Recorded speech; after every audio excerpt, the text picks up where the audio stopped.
नमस्कार फ्रेंड, आज के वीडियो में चर्चा करेंगे जेपी मॉर्गन की उस रिपोर्ट की जिसमें इन्होंने इमर्जिंग मार्केट्स की क्रेडिट रेटिंग को इम्प्रूव कर दिया है और इंडिया के लिए उन्होंने बहुत सी पॉजिटिव इस रिपोर्ट में बातें कही हैं।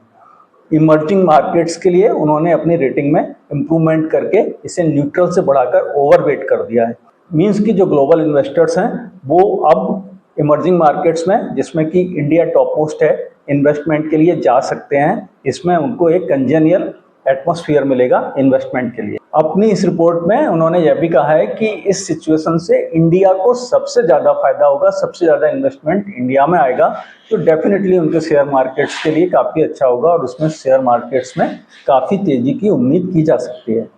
जेपी मॉर्गन का मानना है कि जो वर्ल्ड में इस समय सिचुएशन प्रिवेलिंग है उसमें इमर्जिंग मार्केट्स और इमर्जिंग मार्केट्स में भी पर्टिकुलरली इंडिया एक ऐसी स्थिति में है अपनी हाई जीडीपी ग्रोथ और अन्य कारणों से कि यह सेफ हेवन बनने जा रहा है बहुत जल्दी ही इन्वेस्टमेंट के लिए, और बहुत ग्लोबल इन्वेस्टमेंट यह अट्रैक्ट करेगा सेफ हेवन बन जाने के कारण। वीडियो के अगले सेक्शन में चर्चा करेंगे कि जेपी मॉर्गन ने अपनी रिपोर्ट्स में ऐसे क्या कारण बताए हैं जिसके चलते उनको लगता है कि इंडिया एक सेफ हेवन बनने वाला है और काफ़ी ग्लोबल इन्वेस्टमेंट इंडिया में आने वाला है, जिसके चलते यहाँ के शेयर मार्केट्स में काफ़ी तेजी आने की संभावना है। सबसे पहला और सबसे प्रोमिनेंट कारण जो उन्होंने बताया है कि इंडिया की जीडीपी ग्रोथ सर्वश्रेष्ठ है पूरे विश्व में, और इमर्जिंग मार्केट्स में भी इंडिया की ही जीडीपी ग्रोथ सर्वश्रेष्ठ है, सबसे ज़्यादा है, और इसका इसी मोमेंटम में आगे बढ़ते रहने की पूरी उम्मीद है।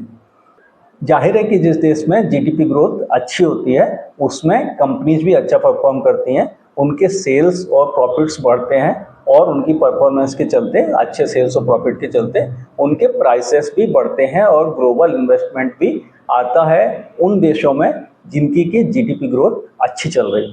तो यह सबसे बड़ा कारण बताया है उन्होंने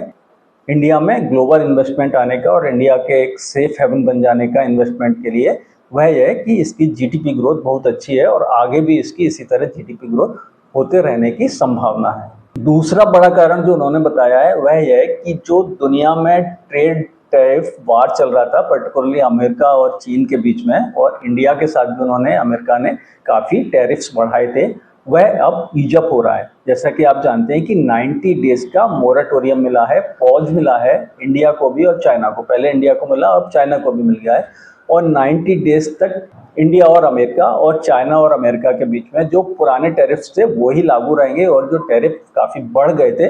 वह अभी पॉज में रख दिया गया है उनको 3 महीने के लिए। और उम्मीद ये की जा रही है कि अगले 3 महीने में कोई ना कोई समझौता इंडिया के साथ भी और चाइना के साथ भी अमेरिका कर लेगा ट्रेड टैरिफ पे, और जिसके चलते यह एक संभावना बढ़ गई थी कि वर्ल्ड में रिसेशन आ सकता है, वह संभावना अब नगण्य रह गई है और वर्ल्ड का एटमॉस्फेयर इन्वेस्टमेंट के लिए काफ़ी अच्छा हो गया। और इंडिया ऑलरेडी काफ़ी अच्छा कर रहा था, और ट्रेड टैरिफ का समझौता हो जाने के बाद इंडिया के किसी प्रकार के रिसेशन से प्रभावित होने की संभावना बिल्कुल ख़त्म हो गई है। तो इस कारण भी इंडिया को उन्होंने एक अच्छा डेस्टिनेशन बताया है ग्लोबल इन्वेस्टमेंट के लिए। तीसरा बड़ा कारण जो उन्होंने बताया है वह यह है कि आरबीआई, जो कि इंडिया का सेंट्रल बैंक है, वह रेट कट कर सकता है, क्योंकि इन्फ्लेशन अभी कंट्रोल में है और अच्छा मानसून आने की भी संभावना है, जिसके चलते आगे कीमतों में वृद्धि होने की संभावना भी काफ़ी कम है। तो जब इन्फ्लेशन कंट्रोल में होता है तो सभी देशों के सेंट्रल बैंक्स अपने अपने देश में ग्रोथ को मोमेंटम देने के लिए रेट कट करते हैं, क्योंकि जब रेट कट होता है तो पब्लिक के पास एक ज़्यादा डिस्पोजेबल इनकम होती है, क्योंकि लोन सस्ते हो जाते हैं तो कंपनीज को भी लोन सस्ते मिलते हैं, जिससे उनको प्रॉफिट ज़्यादा होता है, और देश के नागरिकों को भी कम रेट पर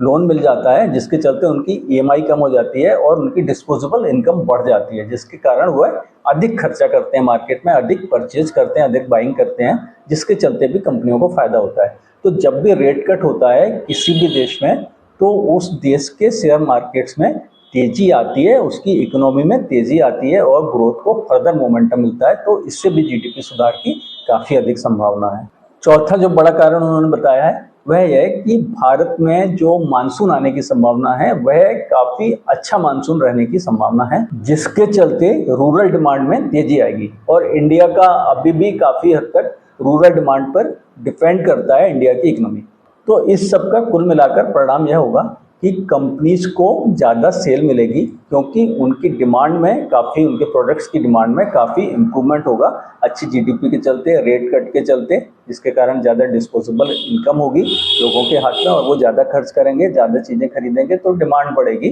कंपनियों की सामान की, और जब डिमांड बढ़ेगी तो ज़्यादा सेल के चलते उनको ज़्यादा प्रॉफिट भी होगा। तो पर्टिकुलरली जो रेट कट होगा तो उससे तो सीधा सीधा फायदा होगा कंपनीज को, क्योंकि उनके लोन पर इंस्टॉलमेंट और इंटरेस्ट जो है वो उनको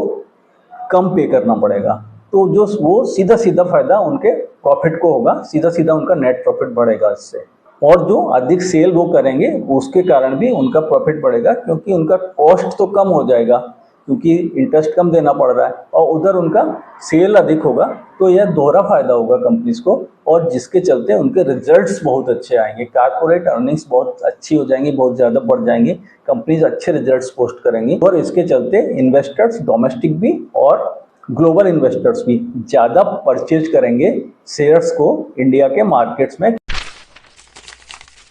तो निष्कर्ष के रूप में यह कहा जा सकता है कि भविष्य में इंडियन शेयर मार्केट में काफ़ी अच्छी तेजी देखने को मिल सकती है, लेकिन आप इससे ओवरवेल्म्ड ना हो, क्योंकि शेयर मार्केट में कभी भी कुछ भी हो सकता है और बहुत सारे नेगेटिव पॉजिटिव हमेशा घटित होते रहते हैं। यह बात सही है कि इंडियन इकोनॉमी लगातार ग्रोथ कर रही है और इंडिया की इकोनॉमी पूरे विश्व में सबसे अच्छी इकोनॉमी इस समय ग्रोथ के मामले में है, और यह आगे इम्पीटस बने रहने की भी संभावना है। लेकिन इसके साथ ही साथ प्राइसेस ऑलरेडी इन सभी डेवलपमेंट्स को अकाउंट फॉर करके चलते हैं, डिस्काउंट करके चलते हैं। तो इन्वेस्टमेंट शेयर मार्केट में करने का सबसे सही तरीका है म्यूचुअल फंड्स के द्वारा, इक्विटी म्यूचुअल फंड्स के द्वारा, क्योंकि उनसे ही लॉन्ग टर्म में काफ़ी अच्छे रिटर्न्स मिलते हैं, और उनमें भी इन्वेस्टमेंट के लिए आपको लमसम के जाने के बजाय जाना चाहिए एसआईपी के द्वारा। और यदि आप लमसम के द्वारा भी जाना चाहते हैं तो सारा पैसा एक साथ ना लगाएं, उनको कुछ इंस्टॉलमेंट्स में बांट के कुछ कुछ पैसा हर महीने उसमें लगाएं, तो वह ज़्यादा आपके लिए सही रहेगा, क्योंकि इस तरह से आप मार्केट के पीक में सारा इन्वेस्टमेंट करने से बच जाते हैं। यह वीडियो सिर्फ एजुकेशनल पर्पज़ के लिए है, यह कोई इन्वेस्टमेंट एडवाइस या रिकमेंडेशन नहीं।